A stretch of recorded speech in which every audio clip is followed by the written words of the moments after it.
है। 100 रुपया के पुरस्कार मिलल। सुबह के बेला बा हार्दिक अभिनंदन बंदन करता नहीं। वाह वाह वाह। हमारा सिपाही जी भी रात भर हजारों हजार रुपया हमने जस कलाकार के पुरस्कार दे के मान सम्मान करनी। पैर छू के प्रणाम करता नहीं सिपाही जी। देखो राजू भाई तू अभी चेला सिपाही वो चीज है कि अपने रात भर जगता है तो हम लोग रात भर सोते हैं। अगर यदि सिपाही सो जाए तो समझिए कि मेरा देश मुट्ठी में हो जाएगा। सब शिकार हो जाएगा, सब धन लुटा जाएगा, माटी माटी हो जाए, धन कर पूरी ठाकुर। सुबह के बेला जीवन लोग से कुछ फरमाइश आइल बा। बड़ी बड़ी बात राजू भाई बोलल है। अम्बेडकर का लोग मिलल ब्याह जी बड़ी बड़ी बात बोले बबुआ। कहावत बा ओकरो में हमहू ही है कि चले ना आवे गनवे टेढ़। बताई हाँ जी, चले ना आवे गनवे टेढ़। जय दे रहे दी लोढ़ो करे बड़ाई हम महादेव जी के भाई। जिए खाए दो करनी का हाथ नहीं के बात के सफाई और लोढ़ो कहे महादेव के भाई। चंदन के बदले रगड़ा मिठाई। जब गांव पर आए थे तो कहते थे बापू मैं कहता नहीं राजू भाई जितना जो हमारा कलाकार बैठा हुआ है सब कलाकार ही है। हाँ जी, एक ब्यास, दो ब्यास। अभी देखिए ब्यास के तो इखर चाचा हुआ नहीं, ब्यास का चाचा हुआ काका। ब्यास के गर्जीवन कह ना ब्यास के छक्का हुआ महंत का हमरा और सबसे महंत है यहाँ भर में देखिए प्रमोद हजाम जी। इनकर कैची छुड़ा के है दुकान में। प्रचार करके बताए ना। राजधानी हेयर कटिंग। लेकिन सुबह के बेला बाद ढेर बोले के बात नहीं है। सही बात। अगर यदि चावल डाल देनी 1 किलो और वो चावल खदक के तैयार होके भात बन जाला। अब एगो भातवा के लोग निकाल के चेक करेला ई चाउर सीझल बा कि अभी कच्चे बा। सही बात तो गुड़िए बताएगी सीधा। रात भर में 3-3 राउंड 4-4 राउंड हमने दोनों जाना के भाई बहुत सुंदर। अभी तो और महाराज बढ़िया गई मोटी के पता बा। एको राउंड में निर्गुण गइले बे। आज तक मोटकी खाए बनले है अभी तक केकरा पता है। इनका कहता रे वीडियो बना दी तू रात खटा से जय किशोर भाई के एगो से मस दी तू रात। ये हमारा प्रोग्राम में एक खाली न 10 हाली बजौले हम। हाँ जी, दीपक भाई भी एक खाली न 10 हाली। ये तो एकदम बेसुराह बात है एकदम। केतनो बेसरा हो तो आज हिंदे में सुराय तो बार नहीं के खाली टोपी लगैले हमर देख बाबू तनी ध्यान दे बल जाओ। सुराय तो नहीं के नु ये तो हमर लइका बा, हमर लइका बा। बड़ घर वाला से हमरे बाबा।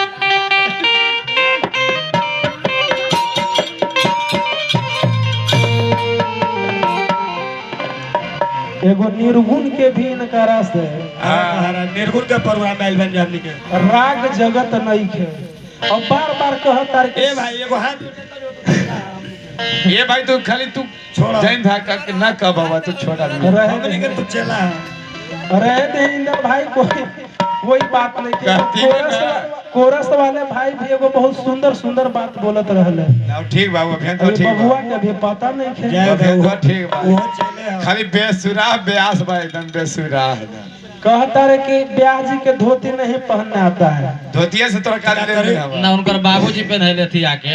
ये भाई तो हमर गणेश जी के सुनवा तो पाइल है ना तोरे से उगार ना रहे ना बतावा निहुर कंपनी खोल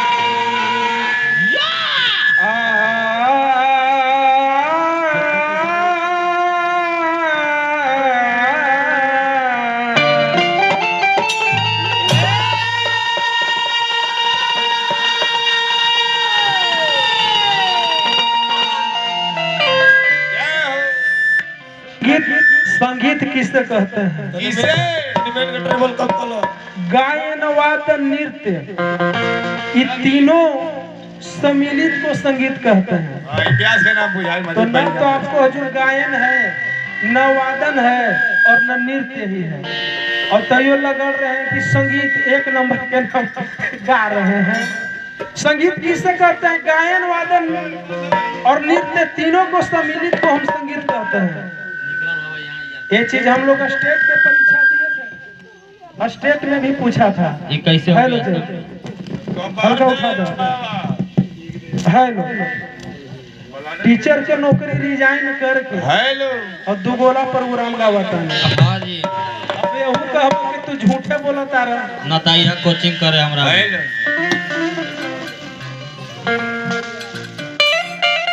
कि भक्ति में सकती अमोल होला भाई,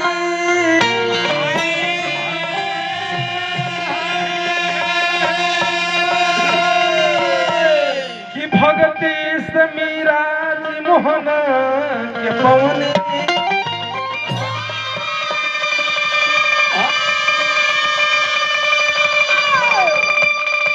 कहाँ एक भिलनी कहाँ एक रघुबर,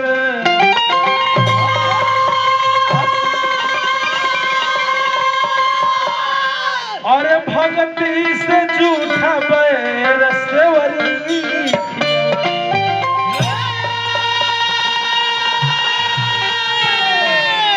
कुछ नीमन बात बोला, मैं आज नीमन बात बोला। मैंने सरियानंद कहा नंबर ये सब चीज बा।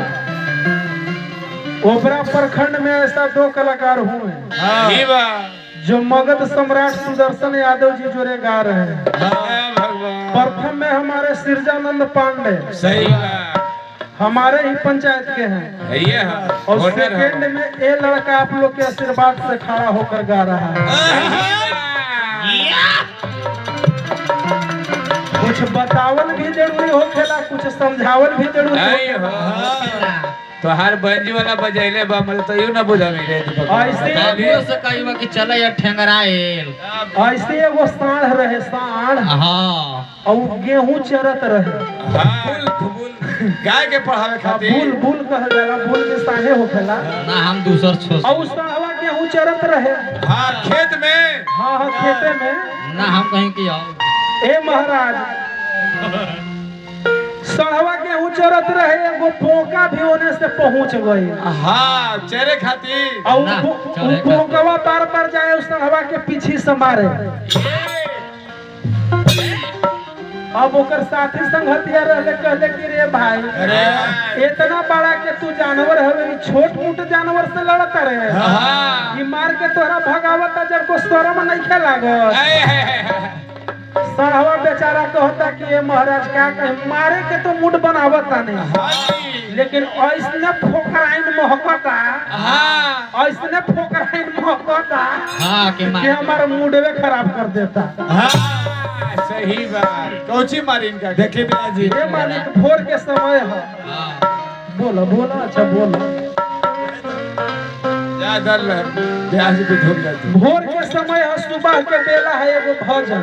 हाँ जी सही ओकरा बात। बाद निर्गुण हाँ। सुनाई। तो निर्गुण कैसे होला? शहर में भी हेलो। वही भाव बा। हाँ। और एक मिलती है जिंदगी मोहब्बत कभी कभी। उपेंद्र भाई बानू, लेकिन कहे के बात पका। और एक जिंदगी बेकार बाटे, और हरि नाम के बिना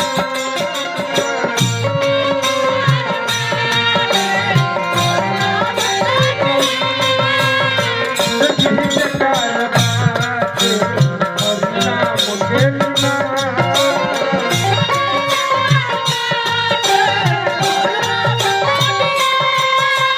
जिंदगी बेकार बाटे, हरि नाम के बिना।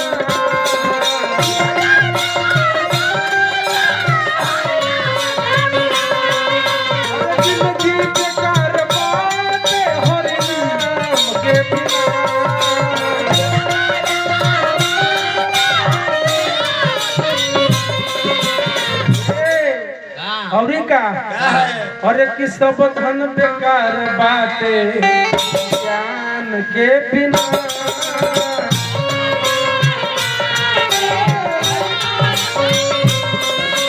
सब धन बेकार बाटे ज्ञान के बिना।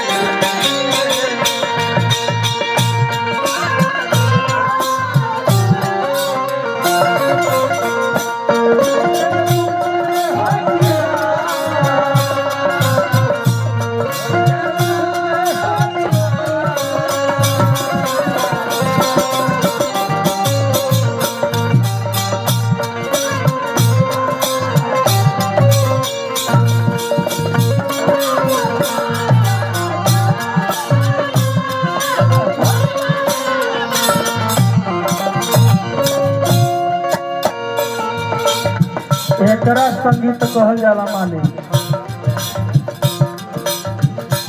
अंदरा के भाव लागता कहता का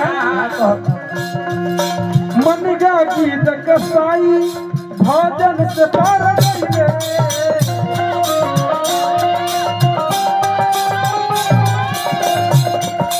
मन गा गीत कसाई भजन से पार गइले।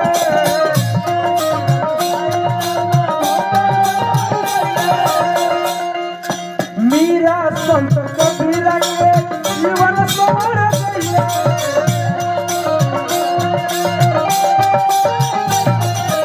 मीरा संत कबीरा के जीवन सवर गइले।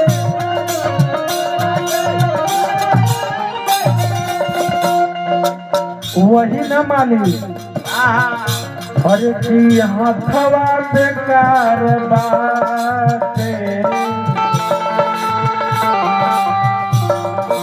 और पूछो दान के बिना। हथवा बेकार बाटे पूछो दान के बिना।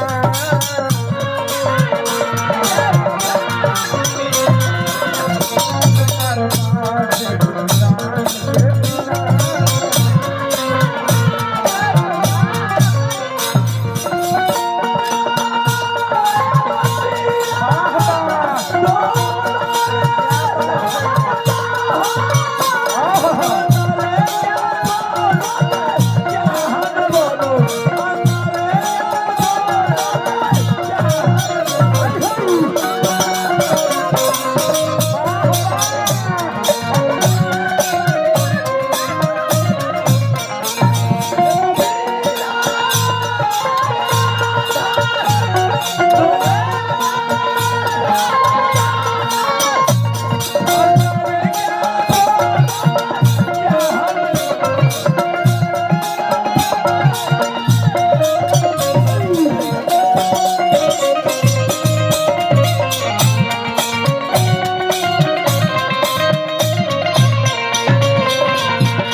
कहे के बात बका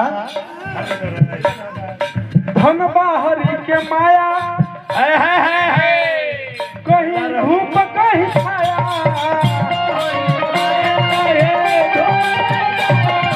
धन बाहरी के माया कहीं धूप कहीं छाया।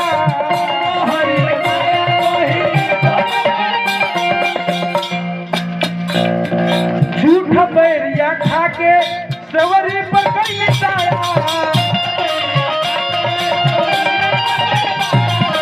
झूठ बैरिया खा के सवरी पर कहीं मिटाया।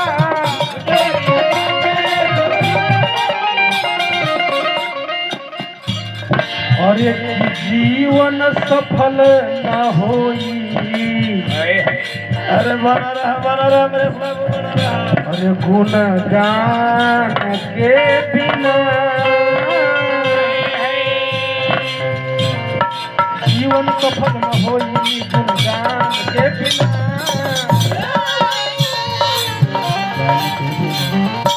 जिंदगी बेकार बात हरि नाम के बिना जिंदगी बेकार